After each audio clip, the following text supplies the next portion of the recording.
Welcome back to the channel for episode 4 of the Eclipse build series. Quite some time has passed, and I think some major updates are in order for both the cars and my life. Plenty has gone on during my hiatus, and I think it's only right to be transparent about the good, the bad, and the ugly.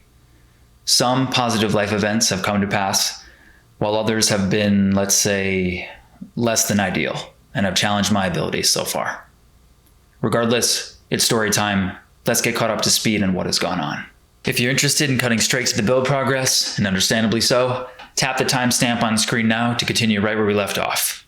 No hard feelings. I never planned on using these phone clips, Snapchats, or come what may. I only took them with basic documentation in mind, so bear with me. First things first, the 350Z. This lower mileage, mostly untouched example of a Z was bound to have its mechanical shortcomings eventually, and I knew they would likely all happen at once. Strangely enough, we could start the story when I was wrapping up a brake job on my old high-mileage Subaru. This legacy sits at over 230K, and this simple pad and rotor job quickly changed to include 2 new front calipers as well, due to unrelenting seized parts, not surprisingly at its age. During this period was one of many times where the Z would be daily driven, while the mileage taker was under the knife. With the added parts, I finished up the all-new brake setup without issue. But simultaneously, things with the Z changed. It drove less optimally than I ever remembered it had, and didn't have the smoothest idle, but was not throwing a check engine light. While at work, I connected a scan tool to see if any codes were present. A knock sensor code was revealed to me, but that did not yet pinpoint a specific ailment that was causing it to run strangely. At this point, it was capable of being driven, and the urgency was low in terms of finding out what was going on with it. So I decided to take it home to the garage and properly diagnose the problem as soon as I could. So I left, and immediately after I made it around the bend, the check engine light emerges. I'm about to use the on-ramp to accelerate onto the interstate, and the engine bogs down hard and is suffering severe power loss now. And then the CEL begins to flash, indicating what I already acknowledged as a misfire. I considered pulling over and trying to remedy what I could, but I opted to stay the course. Though underpowered, the motor was not yet stalling out, just struggling to pull under load. I took it real easy on it and ended up making it home, but at this point, it seemed like barely. The idle degraded to what sounded like a VQ on 3 or 4 cylinders. It almost had that kind of intermittent rotary sound. Regardless of the detail, something is wrong. And now home with the hood popped, we could take a closer look and see what's really happening. Seeing what we're starting off with, and noting the factory condition everything is in, I knew how easily this can turn into a full once-over maintenance job. I learned from a fellow Z owner that these number tags that hang off the sides of the heads are a good indicator of the condition of your valve cover gaskets, based of course on the amount of oil accumulation you could see on them. That gave us a hint towards some of the main problems that would become clear very soon. With that in mind, I continued to disassemble things, to see the general condition, knowing I would decide how deep to go based on what I saw. Removing the throttle body for cleaning, we're not off to a good start. Knowing the oil is from PCV pass-through, I wanted to see how it looked further down the line. Knowing fully well that I'll likely be doing valve covers, and that I already have an interest in doing a plenum spacer, this entire intake system is coming off. Removing this center plate revealed 2 things: the hardware covered in oil, and the lower plenum pooled with it too. So, as we go deeper, we're looking worse, not better. Now with the entirety of the plenum removed, we can see that the lower runners of the actual intake manifold are in the thick of it too. And now with this access to the top of the block, we can see some nesting activity from some pests too. Not something I'm enjoying seeing by the sensor wires we were talking about earlier. For now, I'm blocking off the intake so we can focus on the valve covers. On the VQ35DE shared by Zs, Gs, and other vehicles, the spark plug tube seals are bonded to and are a part of the valve cover. This means they are not serviceable on their own. So if our valve cover gaskets are failing, likely so are the seals leading directly to our spark plugs. And lo and behold, confirmed, they are sitting in a pool of oil. Not what I wanted to see, but at least it confirms my suspicions. Now these spark plugs look horrendous, especially right next to the new ones.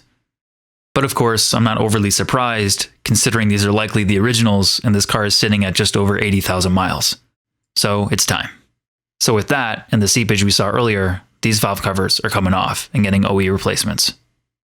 With a quick inspection of cam lobes and the cleanliness of everything, I went ahead and completed the job. Now time for coil packs and spark plugs. At this point, I'm taking the full tune-up approach, giving us the best chances at things running right when all is said and done. So with a magnetic 5/8 socket, I went ahead and installed all 6 of the new spark plugs and torqued them down to spec.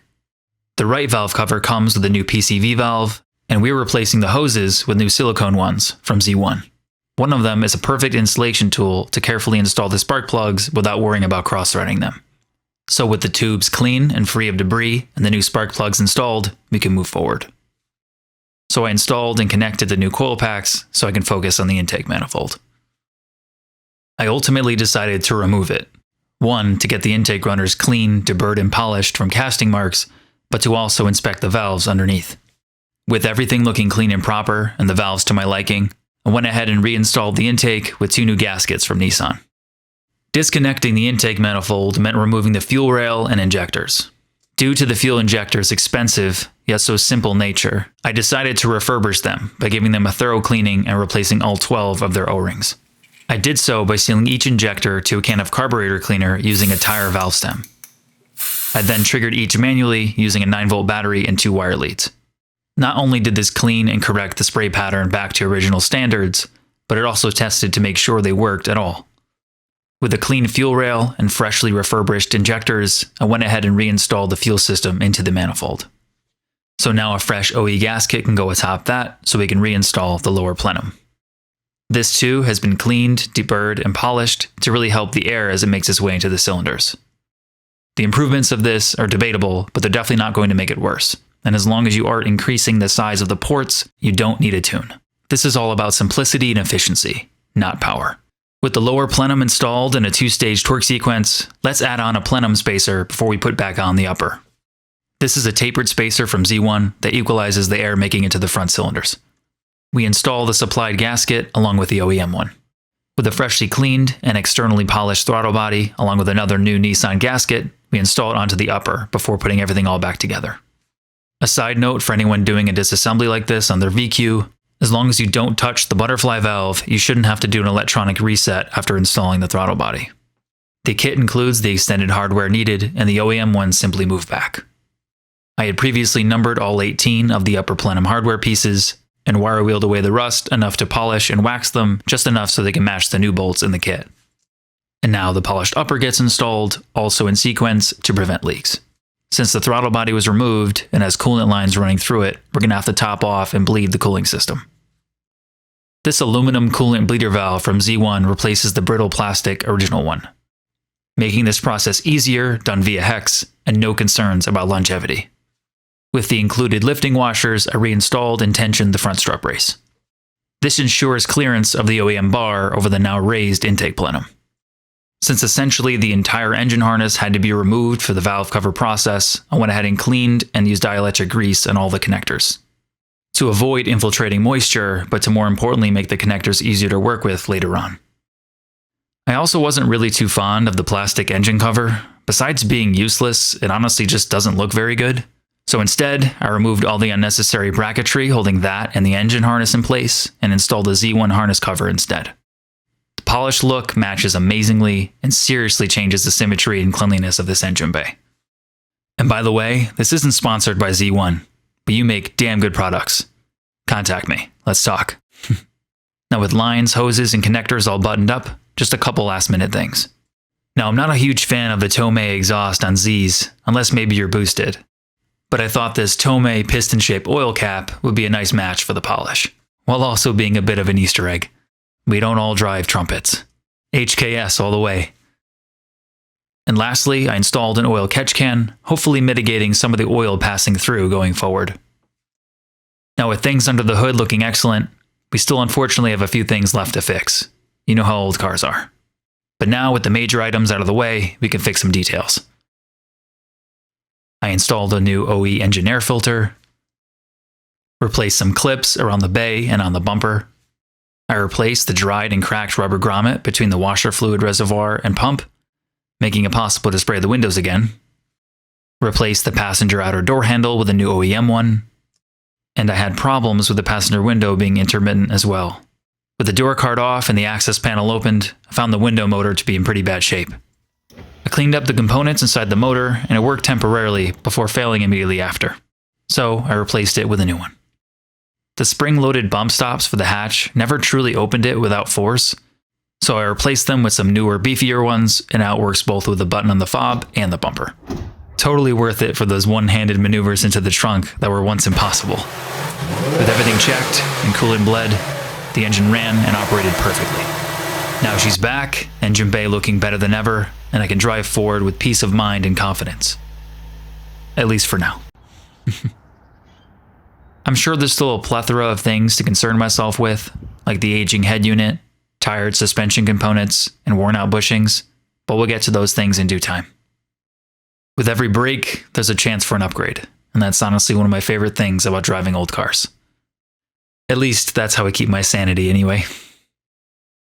So we got to a good spot, and you know what they say, there's always something. Oh, it's true. There is.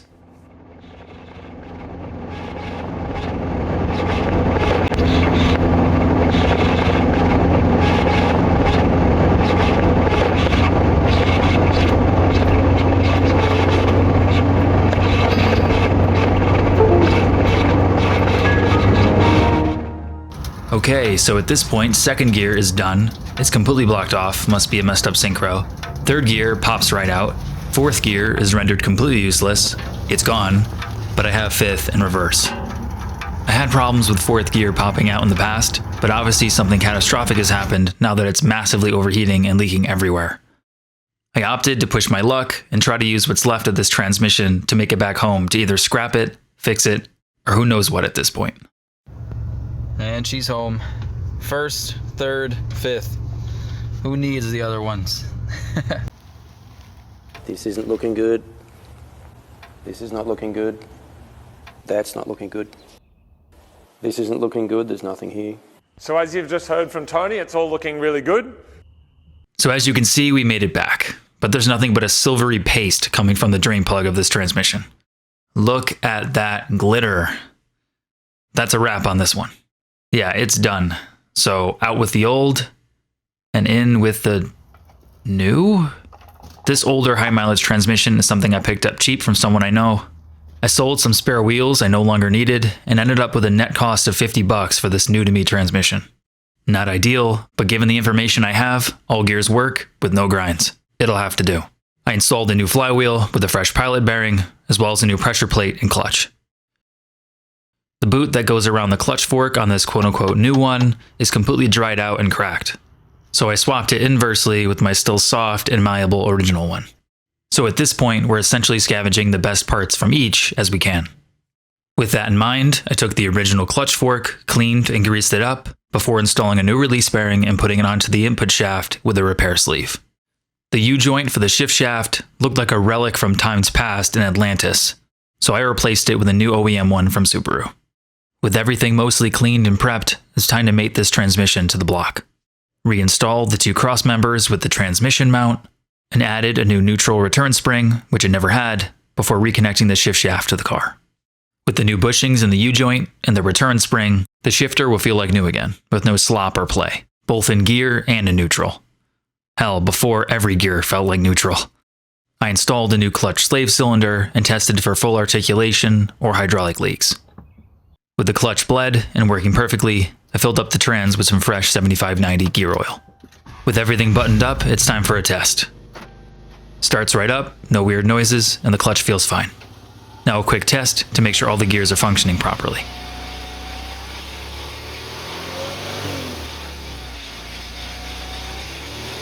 All gears worked fine, no strange noises, and everything feels better than ever. Now just to clear the surface rust off those brake rotors. After quite a few miles of reliability testing and breaking in the new clutch, I decided it's time to post it up for sale. It's time to move on to something different, as much as I'd like to run this car into the ground. So I grabbed my camera and quickly took some decent photos and posted my listing. In no time at all, I had plenty of interest and ended up selling it for more than I paid for it many years ago. Well, farewell, old friend. After many parts runs, harsh winters, and mechanical lessons, you served me well. I hope you make it to 300K, like I know I wanted to. And now, onto some more good news. Earlier this year, I took my girlfriend on a nice hike, but left some time for a special surprise at the end. I knew she could see the proposal coming, unsure of whatever day or time it may come. But I also knew she could never see it coming quite like this. For some time, I wasn't sure of how I wanted it done. But what I was sure of was that I wanted to do it in a way that I've never seen before. But I wasn't afraid of being silly or corny in the process. That's just what love is. I wanted to incorporate something that I love into the engagement, as a token of how important she is to me. But really, how would you ever see this coming? So I had the driver of the car pass by us after we got back from the trailhead just up the road. She pulled over and politely asked about a problem with one of her headlights, and had her take a look. Inside of the pop-up headlights, I left a little message for hopefully my soon-to-be fiancé. Obviously a little surprised and definitely caught off guard, she said yes. So yes, I proposed with a Miata, and I'm glad that I did. My friend Zach helped me find the car and of course the volunteers to help. My friend Apollo printed the custom decals I had made. And to Stephanie and Javier, you aren't just strangers, you're wonderful people, and you represent exactly what the car community stands for and how our passion can bring us all together. We don't just build cars out of nuts and bolts, but with the memories we make with them. With that said, I'm grateful for all of you. Thanks for making this idea and surprise possible. I didn't want recording it to take away from the engagement or to spoil the surprise, so I gave Stephanie a dash cam, and last minute, I shoved my phone recording into my front pocket of my jacket, and it captured the whole thing. A quick edit of everything is posted on my Instagram. And last, but certainly not least, we're proud to be expecting our first little one in just a matter of weeks. We can't wait to meet her. And with all that said, and no further ado, let's dive back in. Now back to your regular scheduled programming. Okay, moving right along. Last episode with the Eclipse, we got most things with the rear subframe buttoned up and installed all of our new suspension arms. Now it's time to get the new rear sway bar set up to mate with the lower control arms we installed. We have our energy bushings and brackets, hardware, and of course this new ST sway bar.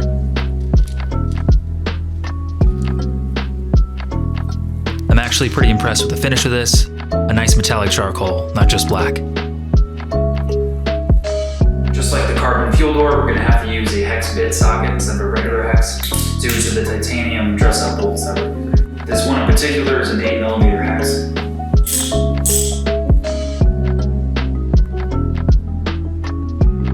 With everything laid out, we're going to go ahead and remove the bushings from the brackets and get everything lubricated before we put them onto the bar.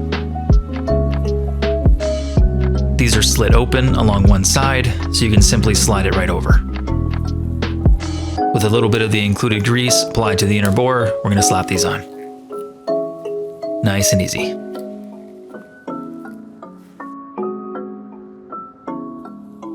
I got everything mocked up behind the chassis and a pair of jack stands ready to help hold things in place while I bolt down the brackets.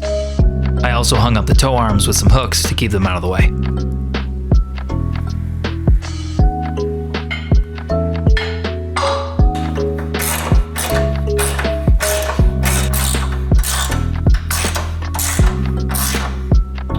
With the brackets bolted down, we can see right away that this sway bar has fitment problems.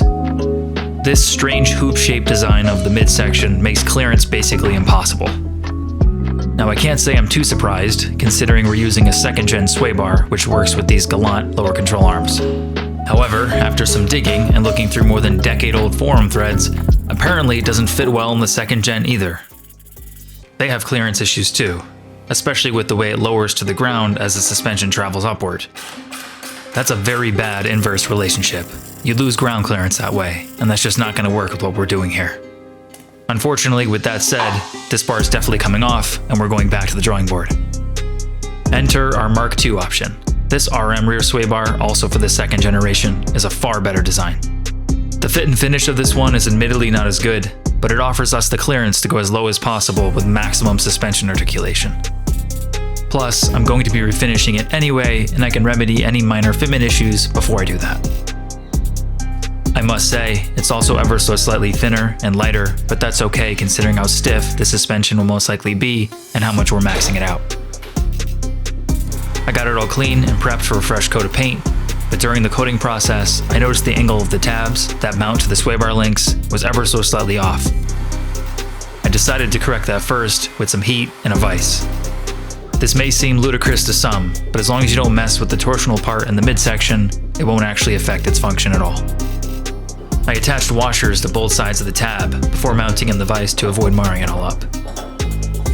And then, with a MAP gas torch, I got the joint piping hot and bent it ever so slightly to where I needed it. With appropriately applied heat and gradual forces, you won't damage anything. Alright, with the tabs at the right angle, let's go ahead and get this recoated. And yes, I aimed to match the original ST's color, just a nice metallic black. I threw in a nice thick clear coat, which gave some depth to the color, but will also help with durability going down the road.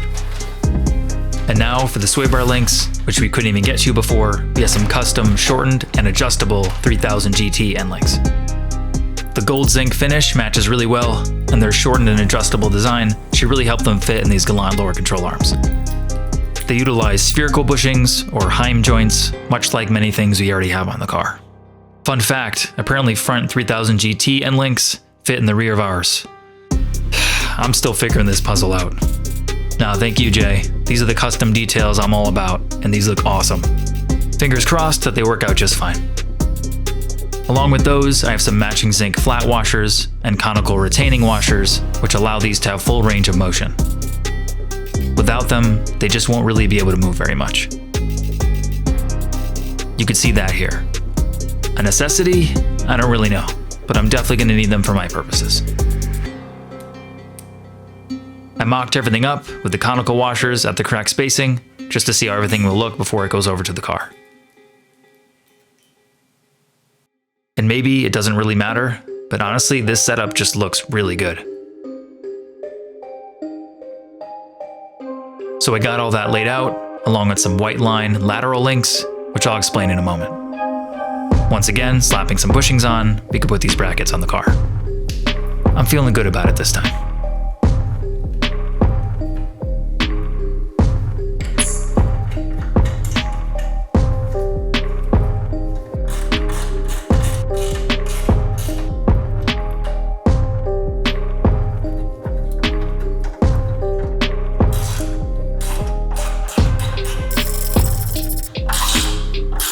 Right off the bat, things are already looking really proper. Let's get these end links installed. Slot the bolt through the tab that goes through the center of the lower control arm and snug it down. Clearance is a little bit tight, but with 2 wrenches, it's not really much of a problem.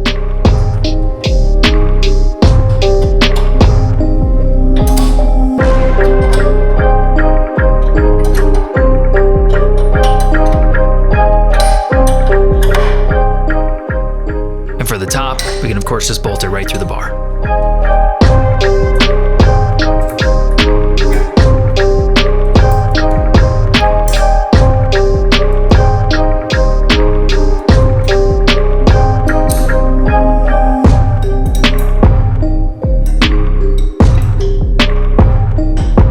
Now with everything connected, we can give it a test.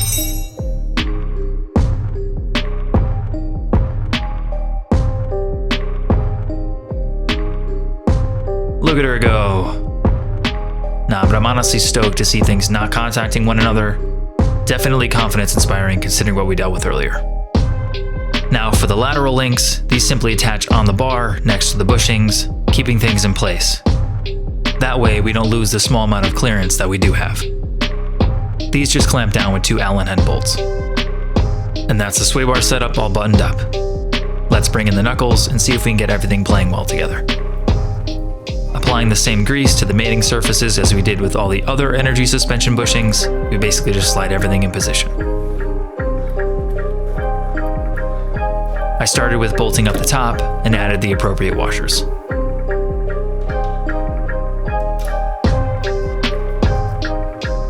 We're just going to snug everything up for now. Now onto the lower control arm. Do your best to line up the holes and send the bolt through. Not the easiest thing in the world, but it's doable.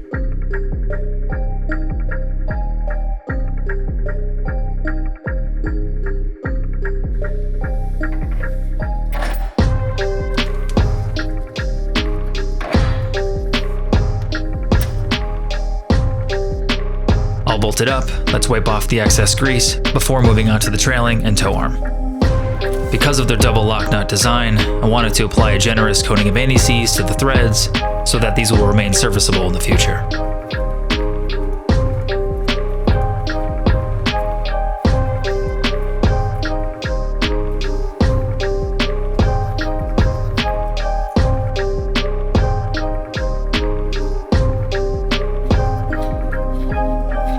With all threads coated, let's bolt the last few down.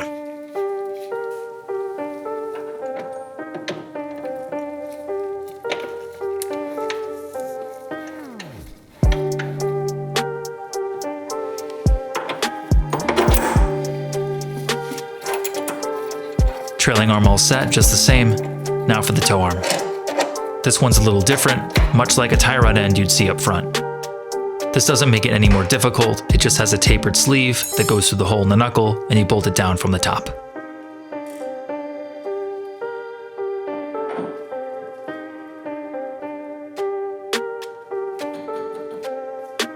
And there you have it. This side actually has some connected suspension components now.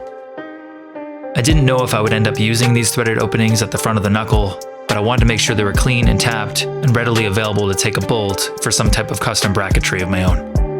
Only some cars that use this knuckle have a bracket here, mine does not. But at least now we have the option to if we need it. And now to do the same on the opposite side, I just started with mounting the bottom first, since it felt less awkward.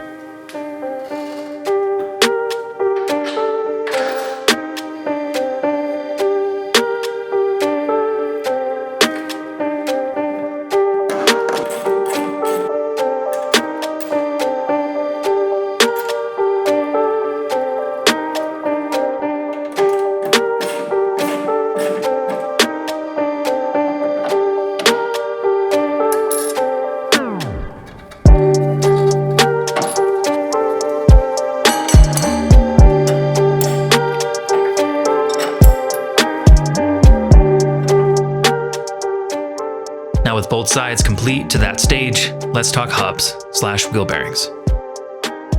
Here we have two new replacement rear wheel bearings from the quality company Timken, along with the original hub bolts that we had previously zinc plated. The long shanks of these bolts slide through the back of the knuckle and pull the hub inside of it.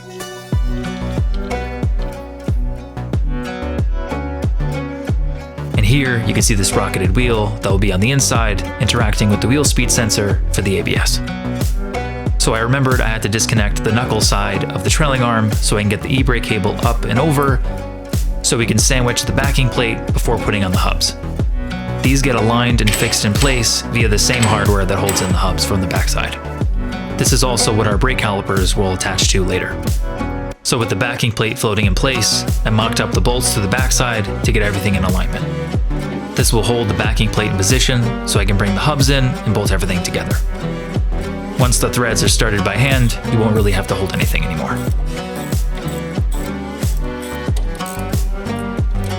With those snugged down, let's do the same on the opposite side.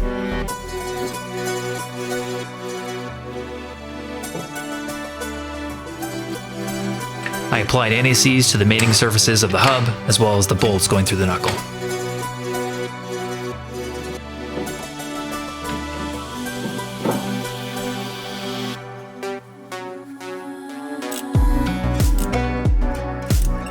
With both sides snugged down, let's get all 8 of these bolts torqued down to spec. It's a little bit awkward to finagle a torque wrench into this space, but these type of things are worth your safety concern.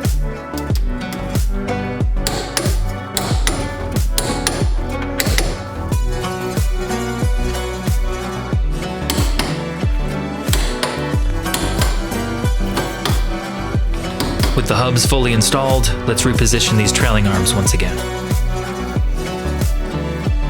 Rotate the adjustment of the arm to get the bolt holes into alignment, and we'll make adjustments as needed later.